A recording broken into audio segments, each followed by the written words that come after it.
Hey everyone, and welcome back. Today we're going deep on something really important, especially if you're a UPSC aspirant out there. Absolutely. India's maritime future. Yeah. This is going to be super relevant for both your mains and your prelims prep. And we're going straight to the source for this one, the Press Information Bureau. The PIB. So you know it's the real deal. Straight from the horse's mouth. Now, get this. Okay. We're talking about a sector that needs $1 trillion. $1 trillion. Wow. In investment by 2047. That's not just an investment, that's a statement. It shows how serious India is about becoming, a major player in the global maritime sector. Yeah. It's like, hey, world, look at us. We're about to be a maritime superpower. Exactly. So we're going to break down what's happening from these huge infrastructure projects to, these ambitious government schemes.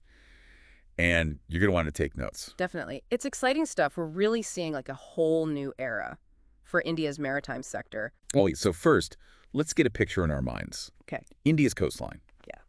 7,500 kilometers. It's huge. 12 major ports and over 200 smaller ones. Wow.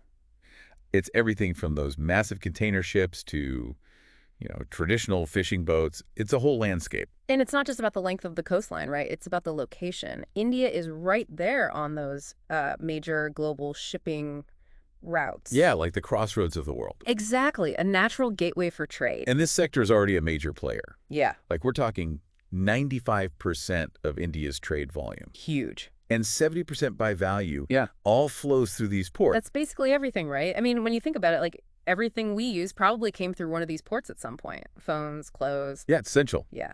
And this is where it gets really interesting, right? The PIB reports are showing some serious progress. Since 2014-15, cargo handling capacity has jumped 87%. 87%. That's huge. That's massive. Yeah. And in FY24 alone, Indian ports handled a massive 819.22 million tons of cargo. Wow.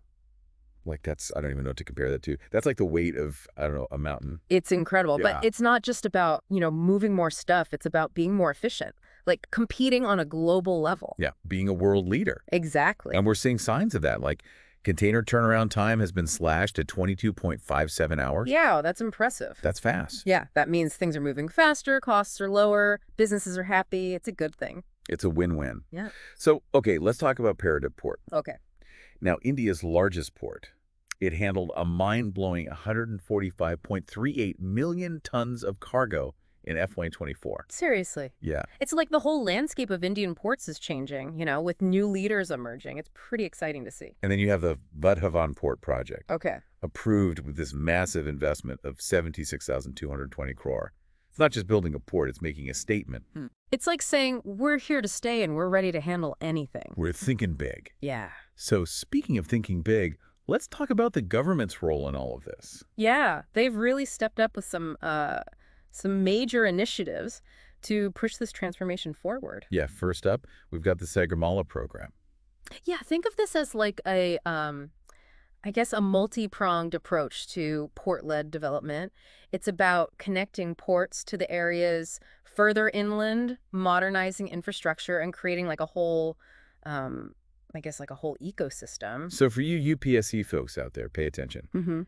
The PIB highlights specific projects under the Sagarmala program. Okay. Building new coastal berths. Right? Improving connectivity to the ports, and even developing RoPax ferry services. Oh, yeah, those are cool. They can carry passengers and vehicles. Yeah, imagine the impact. It's like a highway on water. Yeah, coastal communities, tourism. It's a big change. Yeah, huge potential for growth there. Okay, so then you have the Maritime India Vision 2030, MIV 2030.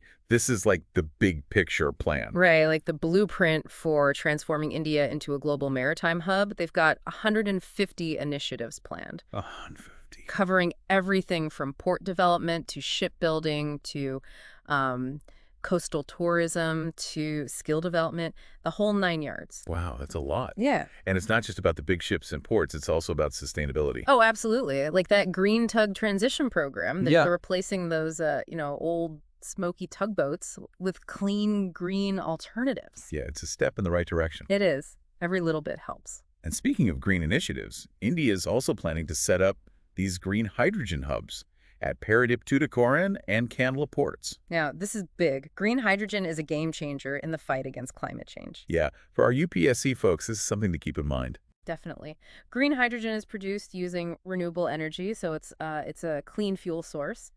And by setting up these hubs, India is really showing that they're serious about, a more sustainable maritime industry. Okay, so we've got Sagarmala program, MIV 2030, green tug transition, green hydrogen hubs. It's like India is really putting the pedal to the metal here. Yeah, full speed ahead. And of course, all of this growth needs, serious investment. Right. We're talking $1 trillion. $1 trillion by 2047. Yeah, and 5 lakh crore by 2030. These numbers are, they might seem huge. They're astronomical. But it just reflects the scale of the transformation that's underway. Yeah, and it's not just about throwing money around.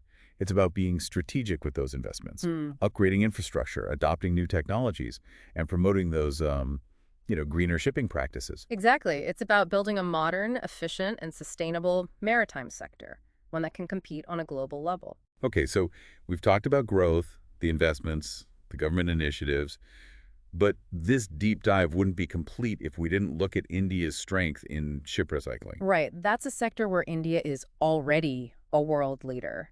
And with that Hong Kong Convention coming into effect for the safe and environmentally sound ship recycling, India is in an even better position. So a lot of the yards in Alang already meet those standards. They were ahead of the curve. It's like they knew it was coming. And this means India is ready to attract more business, consolidate its leadership in the sector. And it's not just about the money, it's about, responsible recycling, minimizing that environmental impact. Yeah, absolutely. So India's got that, and they're also building these massive ports like Vadhavan and the Galathea Bay project. These are game changers. They are. Vadhavan Port is going to be India's largest container facility, and because of where it is, it's going to be a major hub for international trade. And Galathea Bay, what's the deal with that? They're developing that as an international container transshipment port. Basically, it's like a central hub where they can transfer containers from smaller ships onto those big ships going all over the world. So instead of the smaller ships having to travel all the way, Right. they can just offload at Galathea Bay. Exactly. Saves time, saves fuel. More efficient. Much more. Okay, so we've got these mega ports, a booming ship recycling industry, and a government that is fully committed to this maritime development. It's clear that India is on the move. Absolutely.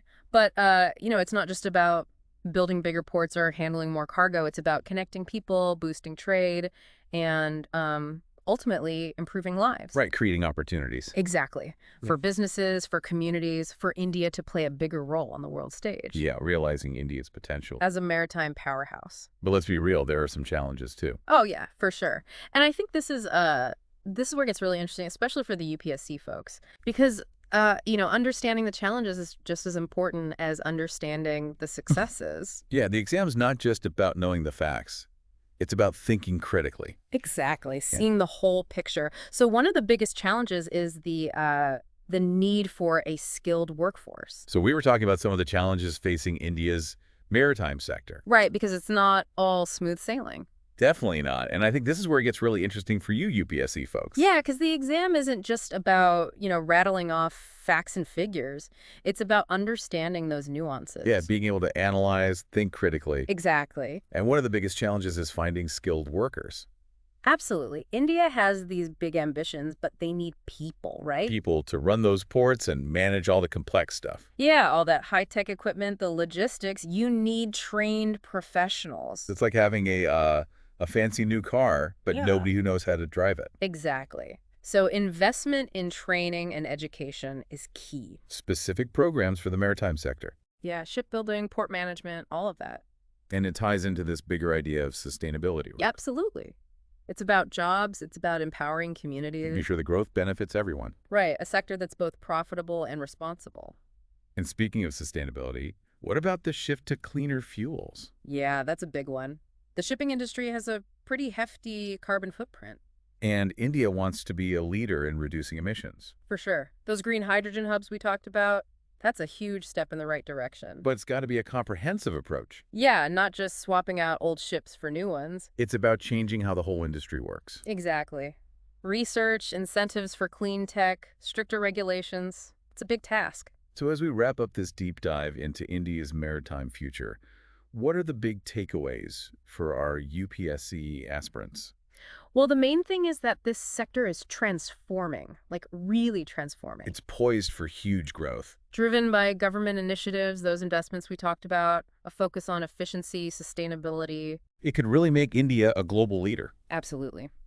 But it's important to remember those challenges too, right? The workforce, the shift to cleaner Those fuels. are going to be key factors. Yeah. So for those of you studying for the UPSC, dig deeper into those issues. Yeah, analyze the policies, the economic impact, India's place on the global stage. That's what's going to help you stand out. And don't forget, the Press Information Bureau. The PIB.